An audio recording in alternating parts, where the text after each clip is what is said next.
നമസ്തേ, എല്ലാ പ്രിയപ്പെട്ട പ്രേക്ഷകർക്കും ടോപ്പ് 7 സ്വാഗതം. ആദ്യം നോക്കാം ഈ ദിവസത്തെ ഏറ്റവും 7 പ്രധാനപ്പെട്ട വാർത്തകൾ.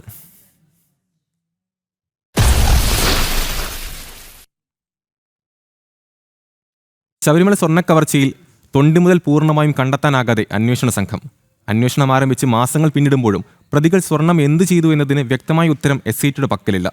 കേസിലെ ഒന്നാം പ്രതി ഉണ്ണികൃഷ്ണൻ പോറ്റിയെയും പങ്കജ് ഭണ്ഡാരിയെയും ബെല്ലാരി ഗോവർദ്ധനെയും പലതവണ ചോദ്യം ചെയ്തെങ്കിലും ഇവരിൽ നിന്നും കൂടുതൽ വിവരങ്ങളൊന്നും ലഭിച്ചിട്ടില്ല. ശബരിമല സ്വർണ്ണക്കൊള്ളയിൽ പ്രതികൾ തൊണ്ടി മുതൽ എവിടെ ഒളിപ്പിച്ചു എന്ന് കണ്ടെത്താൻ അന്വേഷണ സംഘത്തിന് ഇതുവരെ സാധിച്ചിട്ടില്ല. ഉണ്ണികൃഷ്ണൻ പോറ്റിയുടെ ബാംഗ്ലൂരിലെ വസതിയിൽ നിന്നും ബെല്ലാരി ഗോവർദ്ധനിൽ നിന്നും ചെന്നൈ സ്മാർട്ട് ക്രിയേഷനിൽ നിന്നുമെല്ലാം കണ്ടെടുത്ത 760 ഗ്രാം സ്വർണം മാത്രമാണ് നിലവിൽ തൊണ്ടി മുതലായി അന്വേഷണ സംഘത്തിന്റെ പക്കലുള്ളത്. തൊണ്ടി മുതലായ കൂടുതൽ സ്വർണം പ്രതികൾ എന്തു ചെയ്തു എന്നതിന് കൃത്യമായ ഉത്തരം ഇപ്പോഴും അന്വേഷണ സംഘത്തിന്റെ പക്കലില്ല. പ്രതികളായ ഉണ്ണികൃഷ്ണൻ പോറ്റിയെയും പങ്കജ് ഭണ്ഡാരിയെയും ബെല്ലാരി ഗോവർദ്ധനെയും പലതവണ ചോദ്യം ചെയ്തെങ്കിലും ഇവരിൽ നിന്ന് ഇക്കാര്യത്തിൽ യാതൊരു വിവരവും ലഭിച്ചിട്ടില്ല. കേസന്വേഷണം ആരംഭിച്ച് 2 മാസങ്ങൾ പിന്നിടുന്നു. പ്രത്യേക അന്വേഷണ സംഘത്തിന്റെ കാലാവധി അവസാനിക്കാൻ ഇനി ദിവസങ്ങൾ മാത്രമാണ് ബാക്കിയുള്ളത്.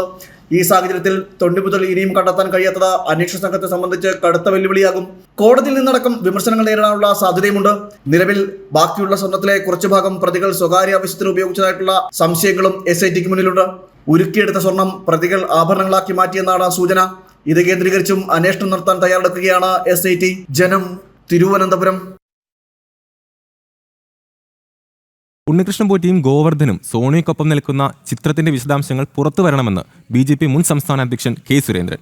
സ്വർണ്ണക്കവർച്ച നടന്ന സമയത്താണ് സംഘം സോണിയയെ കണ്ടത്. സോണിയയുമായി രക്തബന്ധമുള്ള ചിലർക്ക് ഇറ്റലിയിൽ പുരാവസ്തു ബിസിനസ് ഉണ്ടെന്നും K. സുരേന്ദ്രൻ പറഞ്ഞു. അങ്ങനെ എന്തെങ്കിലും സ്വാധീനം ചെലുത്താനാണോ ആന്റോ ആന്റണിയും അടൂർ പ്രകാശും ഒപ്പം പോയതെന്നും സുരേന്ദ്രൻ ചോദിച്ചു. പോറ്റിയെ കേറ്റിയെ പാരഡിക്ക് പുതിയ വരികളുമായി BJP മുൻ സംസ്ഥാന അധ്യക്ഷൻ K. സുരേന്ദ്രൻ. സ്വർണം കട്ടവൻ ആരപ്പ, സഖാക്കളാണ് അയ്യപ്പ. സ്വർണം വിറ്റത് ആർക്കപ്പ, കോൺഗ്രസിനാണ് അയ്യപ്പ. ലാഭം കൊയ്തത് ആരൊക്കെ, ഇന്ത്യ മുന്നണി ഒറ്റക്ക്. സോണിയ പോറ്റി കൂടിക്കാഴ്ചയിലും ദുരൂഹതയുണ്ടെന്ന് K. സുരേന്ദ്രൻ ആരോപിച്ചു. ആരാണ് ഇതിന് അവസരമൊരുക്കിയത്? സോണിയാഗാന്ധിയുടെ രക്തബന്ധത്തിലുള്ളവർക്ക് ഇറ്റലിയിൽ പുരാവസ്തുക്കളും വിഗ്രഹങ്ങളും കച്ചവടം നടത്തുന്ന ബിസിനസ് ഉണ്ട്. മുൻകൂട്ടി കച്ചവടം ഉറപ്പിച്ച ശേഷമാണ് സ്വർണ്ണക്കൊള്ള നടത്തിയത്. രാജ്യാന്തര ബന്ധം അന്വേഷിക്കാൻ കേന്ദ്ര ഏജൻസികൾക്കേ പറ്റൂ. മറ്റൊരു കേസിൽ CBI ഡൽഹി ഹൈക്കോടതിയിൽ നൽകിയ സത്യവാങ്മൂലത്തിൽ ഇതുമായി ബന്ധപ്പെട്ട വിവരങ്ങളുണ്ട്. തമിഴ്നാട് കേന്ദ്രീകരിച്ചുള്ള ക്ഷേത്രങ്ങളിൽ നിന്നും അനേകം പുരാവസ്തുക്കളും വിപണനം ചെയ്യപ്പെട്ടിട്ടുണ്ട്.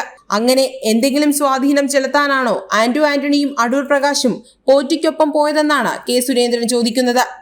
ഈ സ്വർണ്ണക്കൊള്ള ആസൂത്രണം നടത്തുന്ന കാലത്താണ്, അതേ സമയത്താണ് 2017 കാലഘട്ടത്തിലാണ് ഇതേ സംഘം സോണിയാഗാന്ധിയെ സന്ദർശിക്കുന്നത്.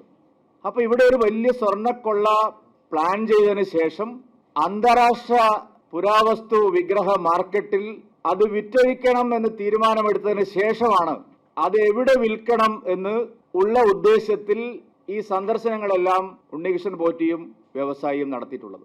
കടകംപള്ളിയുടെ ചോദ്യം ചെയ്യലിന് ശേഷം അന്വേഷണ സംഘത്തിൽ വലിയ മാറ്റം വന്നു. 2 CPM ബന്ധമുള്ള ഉദ്യോഗസ്ഥരെ അന്വേഷണ സംഘത്തിൽ ഉൾപ്പെടുത്തി. സർക്കാരിന്റെ തലപ്പത്തേക്ക് അന്വേഷണം എത്തും. ഇത് മനസ്സിലാക്കിയാണ് ആഭ്യന്തര വകുപ്പ് അന്വേഷണം അട്ടിമറിക്കാൻ പരിശ്രമിക്കുന്നത്. ശബരിമല സ്വർണ്ണക്കൊള്ളയിൽ കേന്ദ്ര ഏജൻസിയുടെ അന്വേഷണം അനിവാര്യമാണെന്നും K. സുരേന്ദ്രൻ കൂട്ടിച്ചേർത്തു. ജനം, തിരുവനന്തപുരം. ശബരിമല സ്വർണ്ണക്കവർച്ച കേസിൽ ജാമ്യം തേടി മുൻ Devaswom board president N. Vasu supreme കോടതിയിൽ. അന്വേഷണവുമായി പൂർണ്ണമായും സഹകരിച്ചുവെന്ന് N. വാസു ജാമ്യാപേക്ഷയിൽ പറയുന്നു. ഇനി തന്നെ കസ്റ്റഡിയിൽ വെക്കേണ്ട ആവശ്യമില്ലെന്നും N. വാസു പറഞ്ഞു.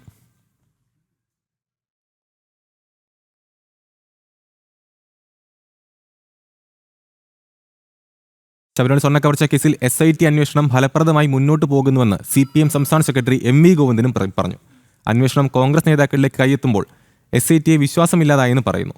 ഏത് ഏജൻസി അന്വേഷിച്ചെങ്കിലും എതിർപ്പില്ലെന്നും വെള്ളാപ്പള്ളിയെ CPM വർഗീയവാദിയാക്കിയിട്ടില്ലെന്നും MV ഗോവിന്ദൻ വ്യക്തമാക്കി. സെൻട്രൽ ഏജൻസി പോകണോ പോകണ്ടോ എന്നുള്ളത് ഞങ്ങൾ തീരുമാനിക്കേണ്ട കാര്യമല്ല. ഞങ്ങൾ ആദ്യം മുതലേ നിലപാട് സ്വീകരിച്ചിട്ടുണ്ട്. അതിലടുത്ത നിലപാട് SIT അന്വേഷണം പോകണം, ഹൈക്കോടതിയുടെ നേരിട്ടുള്ള കീഴിലെന്നാണ് ഞങ്ങൾ പറഞ്ഞത്. അതിനെ കൃത്യമായിട്ട് അന്വേഷിച്ച് മുന്നോട്ടേക്ക് പോകാൻ സാധിക്കുള്ളൂ. ആ നിലപാടാണ് പിന്നെ ഹൈക്കോടതി തന്നെ സ്വീകരിച്ചത്. അതുകൊണ്ടാണ് ഹൈക്കോടതി SITയെ തീരുമാനിച്ച് അവരന്വേഷണം നടത്തിക്കൊണ്ടിരിക്കുകയാണ്. ഈ 2 പ്രതികൾ ഉൾപ്പെടെ എന്തിനാണ് സോണിയാഗാന്ധിയെ കാണാൻ പോയത്? അത് ഒരു പ്രാവശ്യമല്ല, നിരവധി പ്രാവശ്യം പോയിട്ടുണ്ടെന്നാണ് പറയുന്നത്. എന്തടിസ്ഥാനത്തിലാണ് പോയത് എന്നതിനെ സംബന്ധിച്ച് ഉത്തരവാദിത്തപ്പെട്ട കോൺഗ്രസ് നേതൃത്വം ഉത്തരം പറയണം. കോൺഗ്രസിൻ്റെ പ്രമുഖ നേതാക്കൾ പറയണം. അത് അടൂർ പ്രകാശം മാത്രം പറയേണ്ട ഒരു കാര്യമല്ല. എന്തടിസ്ഥാനത്തിലാണ് സോണിയാഗാന്ധിയെ കാണാൻ ഇവർ പോയത്? എന്തായിരുന്നു കാരണം? ഇപ്പോഴാണെങ്കിൽ നിരവധിയായ പുതിയ വിവരങ്ങൾ വന്നുകൊണ്ടിരിക്കുകയാണ്. ആ പുതിയ വിവരങ്ങൾ വരുന്നതിനനുസരിച്ച് തീർച്ചയായിട്ടും ഇത് സംബന്ധിച്ച് കൃത്യമായ മറുപടി ജനങ്ങൾക്ക് ലഭിക്കണം. അപ്പോൾ ആ പ്രശ്നം വന്നപ്പോൾ SITയെ ഇനി ഞങ്ങൾ വിശ്വസിക്കില്ല. പറഞ്ഞ ഒരാൾ ഒരു കാര്യം പറഞ്ഞ ഉടനെ തന്നെ ആൾ വർഗീയവാദിയാകുമോ? വർഗീയവാദിയായിട്ടൊന്നും ഞങ്ങൾ ചിത്രീകരിക്കുന്നില്ല കേട്ടോ. അതിൻ്റെ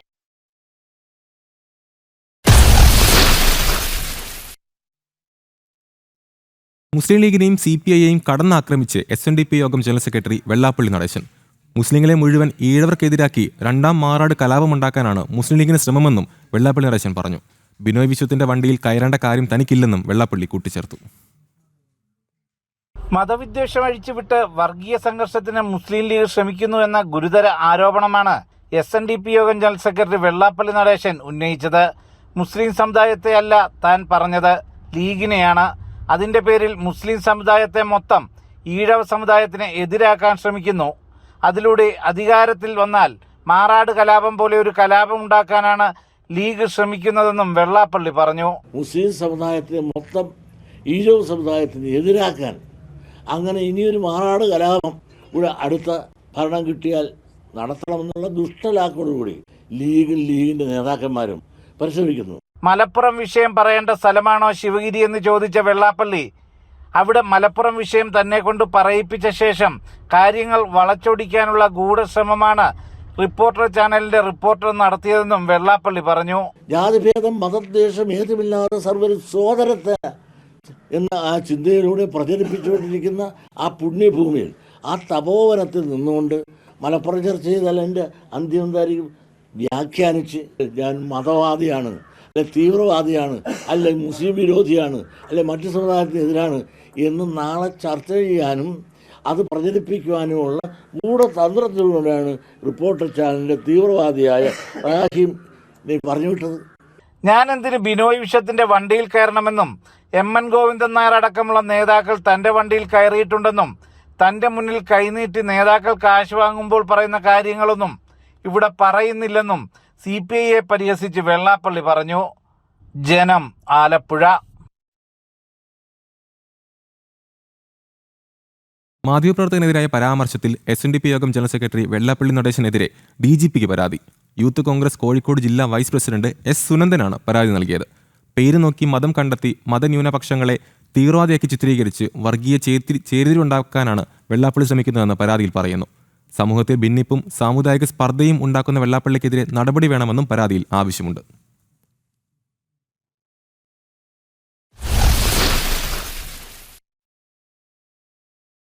ശിവലിംഗത്തിൽ ആർത്തവരക്തം പതിക്കുന്ന ചിത്രം ഉൾപ്പെടുത്തി ലോട്ടറി ടിക്കറ്റ് പുറത്തിറക്കിയ സംസ്ഥാന ഭാഗ്യക്കുറി വകുപ്പിനെതിരെ മഹിളാ ഐക്യവേദിയുടെ പ്രതിഷേധം. നറുക്കെടുപ്പ് നടക്കുന്ന തിരുവനന്തപുരം ബേക്കറി ജംഗ്ഷനിലെ ഗോർഗി ഭവന് മുന്നിലാണ് പ്രതിഷേധിച്ചത്. പ്രവർത്തകർ ലോട്ടറി ടിക്കറ്റുകൾ കത്തിച്ചു. ഹൈന്ദവ സമൂഹത്തെ അവഹേളിക്കുന്ന സർക്കാർ നടപടി നിയമപരമായി നേരിടുമെന്നും മഹിളാ ഐക്യവേദി അറിയിച്ചു.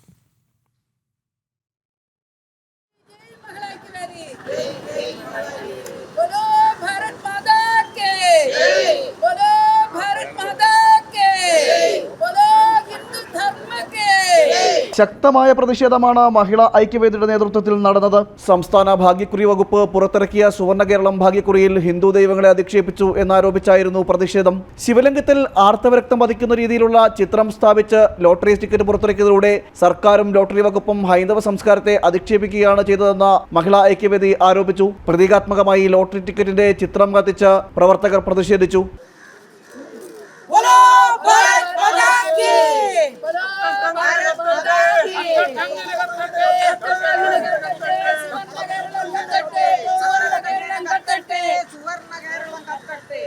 ഏഴ് വർഷം മുമ്പ് ശബരിമലയിലെ അശുദ്ധ സ്ത്രീകളെ കയറ്റി ആ ശബരിമലയുടെ പുണ്യത നശിപ്പിച്ച സർക്കാർ തന്നെയാണ് ഈ ധനുമാസത്തിലെ തിരുവാതിര നാളിൽ തന്നെ നറുക്കെടുക്കുന്ന സുവർണ്ണ കേരളം ലോട്ടറിയിൽ ഇത്തരത്തിലുള്ള ചിത്രം ആലേഖനം ചെയ്യിപ്പിച്ചതും ചെയ്തതും ഇവരുടെ കേരള സർക്കാർ അറിഞ്ഞുകൊണ്ടാണ്. ഇവർ ഗൂഢമായി പരിശ്രമിച്ച് ആലോചന ചെയ്ത് നടത്തിയ ഒരു തീരുമാനം തന്നെയാണ് ഇന്നത്തെ ദിവസം ഈ ചിത്രത്തിലെ ലോട്ടറി നറുക്കെടുക്കുക എന്നുള്ളത്. നിരന്തരം ഹൈന്ദവ സമൂഹങ്ങളെ അധിക്ഷേപിക്കുന്ന സമീപനമാണ് സർക്കാർ സ്വീകരിക്കുന്നത്. സർക്കാർ മാപ്പ് പറയാൻ തയ്യാറാണ്. തയ്യാറായില്ലെങ്കിൽ നിയമപരമായി നേരിടുമെന്നും BJP സംസ്ഥാന സെക്രട്ടറി MP അഞ്ജന പറഞ്ഞു. ഏതെങ്കിലും ഒരു മതവിഭാഗത്തിനെതിരെ കടക്കുന്ന ഈ അനീതിക്കെതിരെ തീർച്ചയായിട്ടും ബിന്ദു ചേച്ചി പറഞ്ഞതുപോലെ തന്നെ നിയമ നടപടികൾ ഇത് ചെയ്തതിനെതിരെയും ഇത് ചെയ്യുന്ന സർക്കാരിനെതിരെയും തീർച്ചയായിട്ടും നിയമ നടപടികൾ സ്വീകരിക്കും എന്ന് തന്നെയാണ് പാർട്ടിയുടെ ഭാഗത്തുനിന്നും എനിക്ക് പറയാനുള്ളത്. ഹിന്ദുധർമ്മത്തെ അധിക്ഷേപിച്ച വിവാദ നടപടിയിൽ ലോട്ടറി വകുപ്പ് മാപ്പ് പറയാൻ തയ്യാറാകണമെന്ന് മഹിളാ ഐക്യവേദി ആവശ്യപ്പെട്ടു. നറുക്കെടുപ്പ് നടക്കുന്ന തിരുവനന്തപുരം ബേക്കറി ജംഗ്ഷനിലെ ഗോർഗി ഭവന് മുന്നിലായിരുന്നു മഹിളാ ഐക്യവേദിയുടെ പ്രതിഷേധം. മഹിളാ ഐക്യവേദി സംസ്ഥാന പ്രസിഡന്റ് ബിന്ദു മോഹൻ ഉദ്ഘാടനം ചെയ്ത പ്രതിഷേധ ധർണയിൽ സംസ്ഥാന സെക്രട്ടറി സൂര്യ പ്രേം, സംസ്ഥാന വൈസ് പ്രസിഡന്റ് രത്ന S ഉണ്ണിത്താൻ, BJP സംസ്ഥാന സെക്രട്ടറി MP അഞ്ജന, ഹിന്ദു ഐക്യവേദി സംസ്ഥാന ജനറൽ സെക്രട്ടറി സന്ദീപ് തമ്പാനൂർ, ജില്ലാ വർക്കിംഗ് പ്രസിഡന്റ് കല്ലിയൂർ കൃഷ്ണകുമാർ, ജില്ലാ ജനറൽ സെക്രട്ടറി വഴയില ഉണ്ണി, ജില്ലാ സെക്രട്ടറി PS പ്രേംകുമാർ തുടങ്ങി നിരവധി പേർ പങ്കെടുത്തു. ജനം, തിരുവനന്തപുരം.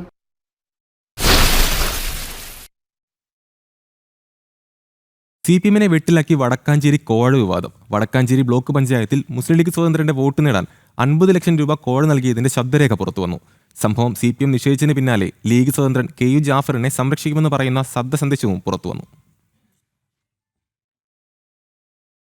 ഒരുപാട് നടക്കും മുസ്തഫ, നാളെ എന്താ ടെസ്റ്റുകൾ നടക്കാക്കണ് നടക്കും. എന്തിനാ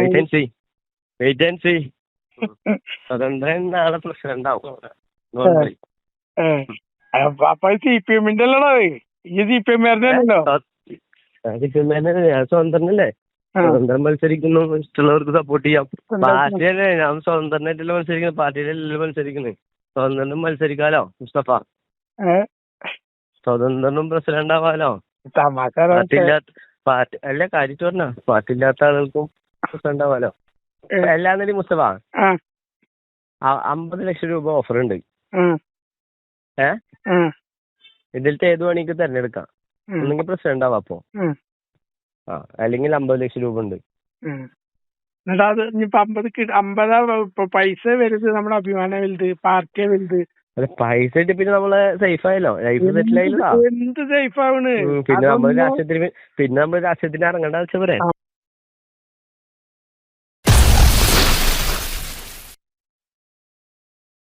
മന്നം ജയന്തി ദിനത്തിൽ നിലപാട് വ്യക്തമാക്കി സുകുമാരൻ നായർ. നിയമസഭാ തെരഞ്ഞെടുപ്പിൽ NSSനേത് സമദൂര നിലപാട്. ശബരിമല വിഷയത്തിലാണ് സമദൂരത്തിലെ ശരിദൂരം എന്ന് പറഞ്ഞതെന്ന് അദ്ദേഹം പറഞ്ഞു. ജയന്തി ദിനത്തിൽ പ്രമുഖരടക്കം ആയിരങ്ങളാണ് മന്നം സമാധി മണ്ഡപത്തിൽ പുഷ്പാർച്ചന നടത്തിയത്. മന്നം ജയന്തി ദിവസമായ ഇന്ന് രാവിലെ 7 മണിയോടെയാണ് സമാധി മണ്ഡപത്തിൽ പുഷ്പാർച്ചന ആരംഭിച്ചത്. കേന്ദ്രമന്ത്രി ജോർജ് കുര്യൻ, BJP സംസ്ഥാന പ്രസിഡന്റ് രാജീവ് ചന്ദ്രശേഖർ, നേതാക്കളായ Kummanam Rajasekharan, V Muraleedharan, Thiruvananthapuram mayor VV Rajesh എന്നിവർ രാവിലെ തന്നെ എത്തി പുഷ്പാർച്ചന നടത്തി. മന്നത്ത് പത്മനാഭൻജി ഞങ്ങൾക്ക് എല്ലാവർക്കും വലിയൊരു ഇൻസ്പിറേഷണൽ. അദ്ദേഹം എത്രയോ മലയാളി എല്ലാവർക്കും വേണ്ടി എത്രയോ കാര്യങ്ങൾ ചെയ്ത ഒരു വ്യക്തിയാണ്. അദ്ദേഹത്തിന് ബഹുമാനമുണ്ട്, എത്രയോ ബഹുമാനമുണ്ട്. പിന്നെ സുകുമാരൻ നായർജി എനിക്ക് വേണ്ടി എത്രയോ പ്രോത്സാഹിച്ച ഒരു വ്യക്തിയാണ്. അദ്ദേഹത്തെ കാണുമ്പോൾ എനിക്ക് സന്തോഷമുണ്ട്. നമ്മുടെ ഭാരതകേസരി മന്നത്ത് പത്മനാഭൻ കേരളത്തിൽ നിറഞ്ഞു നിന്നിരുന്ന രാഷ്ട്രീയ, സാമൂഹിക, സാംസ്കാരിക മണ്ഡലങ്ങളിലെല്ലാം നിറഞ്ഞു നിന്നിരുന്ന ഉജ്ജ്വല വ്യക്തിത്വമായിരുന്നു. തീർച്ചയായും അദ്ദേഹത്തെ സ്മരിക്കുക എന്ന് പറയുമ്പോൾ കേരളത്തിൻ്റെ ഇന്നത്തെ അവസ്ഥയിൽ അദ്ദേഹത്തിൻ്റെ അസാന്നിധ്യവും അദ്ദേഹം നമ്മെ വിട്ടുപിരിഞ്ഞതിലുള്ള വേദനയും എല്ലാം കൂടി ഒരു സമ്മിശ്ര വികാരമാണ് പലർക്കും ഉണ്ടാകുക. ഏതായിരുന്നാലും അദ്ദേഹം മുന്നോട്ടേക്ക് വെച്ച ആശയാദർശങ്ങൾ ഉയർത്തിപ്പിടിച്ചുകൊണ്ട് ഇന്നത്തെ കേരളത്തിൻ്റെ സമകാലീന രാഷ്ട്രീയ, സാമൂഹ്യ പശ്ചാത്തലത്തിൽ വളരെയേറെ പ്രസക്തിയും പ്രാധാന്യവുമുണ്ട്. കഴിഞ്ഞ കുറേ കാലങ്ങളായി എല്ലാ വർഷവും ജനുവരി 2-ന് മന്നൻ ആചാര്യൻ്റെ ജയന്തി ദിനത്തിൽ അവിടെ വരുവാനും അതോടൊപ്പം തന്നെ പുഷ്പാർച്ചന നടത്തുവാനും എല്ലാവരുമായി കാണുവാനും മന്നൻ ജയന്തിയുടെ സന്ദേശം ഉൾക്കൊള്ളുവാനും ഒക്കെ തന്നെ സാധിച്ചിട്ടുണ്ട്. മേയർ ആയതിനു ശേഷം ഉള്ള ആദ്യത്തെ ഒരാഴ്ച ആവുന്നതേ ഉള്ളൂ. ഇന്നാവുമ്പോൾ 8 ദിവസം ആയതേ ഉള്ളൂ. അപ്പോൾ അന്ന് തന്നെ മന്നം ജയന്തിയുടെ വരാൻ സാധിച്ചതിൽ വളരെയധികം സന്തോഷമുണ്ട്. തീർച്ചയായിട്ടും മന്നത്ത് ആചാര്യൻ്റെ ദർശനങ്ങൾ തിരുവനന്തപുരം കോർപ്പറേഷൻ്റെ ഭരണത്തിൽ പ്രതിഫലിപ്പിക്കുവാനും അതിലൂടെ സാമൂഹിക നീതി ഉറപ്പാക്കുവാനും പരമാവധി ശ്രമിക്കും. ജയന്തി സമ്മേളനത്തിൽ രാഷ്ട്രീയ നിലപാട് NSS general secretary G Sukumaran Nair വ്യക്തമാക്കി. ശരിദൂരം ശബരിമല വിഷയത്തിൽ മാത്രമേ ഉള്ളൂ, അതിനെ രാഷ്ട്രീയമായിട്ട് കുഴക്കേണ്ട കാര്യമില്ല. ആ കാര്യത്തിൽ നമ്മളൊരു ശരിദൂരം ഉണ്ട്, ബാക്കി എല്ലാ കാര്യങ്ങളിലും സമദൂരം തന്നെയാണ്. മന്നം ജയന്തി സമ്മേളനത്തിൽ general secretary G Sukumaran Nair സ്വാഗത പ്രസംഗം നടത്തി. യുഗപ്രഭാവനായ ശ്രീ മന്നത്ത് പത്മനാഭന്റെ 149ാമത് ജയന്തി സമ്മേളനമാണ് ഇവിടെ നടക്കുന്നത്. അദ്ദേഹത്തിന്റെ ഓരോ ജന്മദിനവും സർവീസ് സൊസൈറ്റിയുടെ വളർച്ചയിലേക്കുള്ള പടവുകളാണ് എന്ന് നമുക്ക് ബോധ്യപ്പെട്ടിട്ടുള്ളതാണ്. ഈ സ്ഥാപനങ്ങളെല്ലാം ഉണ്ടായിട്ടുള്ളത് ഈ ദിനങ്ങളിലാണ് എന്ന് തന്നെ ഭൂരിപക്ഷവും ഈ ദിനങ്ങളിലാണ് എൻ്റെ പേരുണ്ടാണ്. ഉണ്ടാക്കിയിട്ടുള്ളതും നമ്മൾ ഈ ജയന്തി ആഘോഷിക്കാറുള്ളത്. ദേശീയ ന്യൂനപക്ഷ വിദ്യാഭ്യാസ കമ്മീഷൻ അംഗം സിറിയക് തോമസ് മന്നംചേരി സമ്മേളനം ഉദ്ഘാടനം ചെയ്തു. ഇവിടെ നാം കാണുന്ന ഈ മഹാസദസ് സമാനതകളില്ലാത്ത ഒന്നാണ്. എല്ലാ വർഷവും ജനുവരിയുടെ ആരംഭത്തിൽ പെരുന്നയിൽ നടക്കുന്ന മന്നം ജയന്തി സമ്മേളനവും ഫെബ്രുവരിയുടെ ആദ്യപാദത്തിൽ പമ്പാ നദീതീരത്ത് ജനതിരമാലകളെ സൃഷ്ടിക്കുന്ന മാരാമൺ കൺവെൻഷനും മധ്യ കേരളത്തിലെ എല്ലാ വർഷവും ആവർത്തിക്കപ്പെടുന്ന രണ്ട് അത്ഭുതങ്ങളാണ് എന്ന് പറയുവാൻ ഇവ രണ്ടും കണ്ടിട്ടുള്ള ആർക്കും രണ്ടാമതൊന്ന് ആലോചിക്കേണ്ടി വരികയില്ല എന്നാണ് എൻ്റെ വിശ്വാസം. ജനം TV MD ചെങ്കലസ് രാജശേഖരൻ നായർ അടക്കം സാമൂഹിക രാഷ്ട്രീയ രംഗത്തെ നിരവധി പേർ സമ്മേളനത്തിൽ പങ്കെടുത്തു. ജനം, കോട്ടയം. ബംഗ്ലാദേശിൽ ഹിന്ദു വംശഹത്യ തുടരുകയാണ്. ഷെരിയാപൂർ ജില്ലയിൽ ഹിന്ദു വിഭാഗത്തിൽ ഉൾപ്പെടുന്ന ഖോക്കൺ ചന്ദ്രദാസ് എന്ന വ്യാപാരിയെ ക്രൂരമായി ആക്രമിച്ചു. കുത്തി പരിക്കേൽപ്പിച്ച ശേഷം അദ്ദേഹത്തിന്റെ മേൽ പെട്രോൾ ഒഴിച്ച് തീ കൊളുത്തുകയായിരുന്നു. ഡിസംബറിൽ മാത്രം 3 ഹിന്ദുക്കൾക്ക് നേരെയാണ് ബംഗ്ലാദേശിൽ ആക്രമണമുണ്ടായത്. ബംഗ്ലാദേശിൽ ഡിസംബർ 18-നും 24-നും ഹിന്ദു വിഭാഗത്തിൽപ്പെട്ട 2 പേർക്ക് നേരെ ആക്രമണം നടന്നിരുന്നു. ദുബു ചന്ദ്രദാസ്, അമൃത് മണ്ഡൽ എന്നിവരാണ് ആക്രമിക്കപ്പെടുകയും കൊല്ലപ്പെടുകയും ചെയ്തത്. ഇതിനു പിന്നാലെയാണ് ഡിസംബർ 31-ന് വീണ്ടും ആക്രമണം ഉണ്ടായത്. ഷെരിയാപൂരിലെ മെഡിക്കൽ ഷോപ്പ് ഉടമയാണ് 3ാമതായി ആക്രമിക്കപ്പെട്ടത്. കടയടച്ചു മടങ്ങുന്നതിനിടെ ഖോക്കൺ ചന്ദ്രദാസിനെ കുത്തിപ്പരിക്കേൽപ്പിച്ച ശേഷം പെട്രോൾ ഒഴിച്ച് തീ കൊളുത്തുകയായിരുന്നു. ജീവൻ രക്ഷിക്കാൻ തൊട്ടടുത്ത കുളത്തിലേക്ക് ഖോക്കൺ ചന്ദ്രദാസ് എടുത്തുചാടി. പിന്നീട് നാട്ടുകാരെത്തിയാണ് ഇയാളെ ആശുപത്രിയിലാക്കിയത്. ഇദ്ദേഹത്തിന്റെ പരിക്കുകൾ ഗുരുതരമാണ്. സംഭവത്തിൽ 2 പേരെ പിടികൂടിയിട്ടുണ്ടെന്നും പോലീസ് അറിയിച്ചു. വധശിക്ഷ വിധിച്ച മുൻ പ്രധാനമന്ത്രി ഷെയ്ഖ് ഹസീനയെ ഭാരതം വിട്ടുകൊടുക്കാത്ത സാഹചര്യത്തിലാണ് ഹിന്ദുക്കൾക്കെതിരെയും ഇന്ത്യൻ എംബസിക്കെതിരെയും ബംഗ്ലാദേശിൽ ആക്രമണങ്ങൾ ആരംഭിച്ചത്. ഫെബ്രുവരിയിൽ തെരഞ്ഞെടുപ്പ് നടക്കാനിരിക്കെ വൻതോതിൽ ന്യൂനപക്ഷങ്ങളെ ജമാഅത്തെ ഇസ്ലാമി ഉൾപ്പെടെയുള്ള ഭീകരർ ലക്ഷ്യമിടുന്നുണ്ട്. ഇന്റർനാഷണൽ ഡെസ്ക്, ജനം.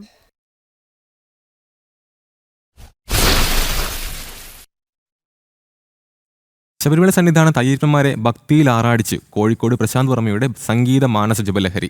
സന്നിധാനത്തെ തിരുവേദിയിൽ അയ്യന് ഭക്തി ഗാനാർച്ചന സമർപ്പിക്കപ്പെട്ടപ്പോൾ കേട്ടുനിന്ന ഭക്തർക്കും അത് അവിസ്മരണീയ നിമിഷമായി മാറി.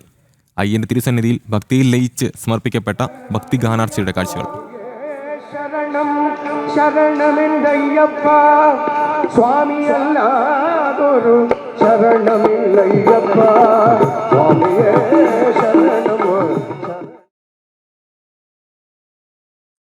ടോപ്പ് 7 പൂർണ്ണമാവുകയാണ്. ഇടവേളയ്ക്ക് ശേഷം ജനം ഡിബേറ്റിൽ രോഹിണി മഹേഷ് ചേരും. നമസ്തേ.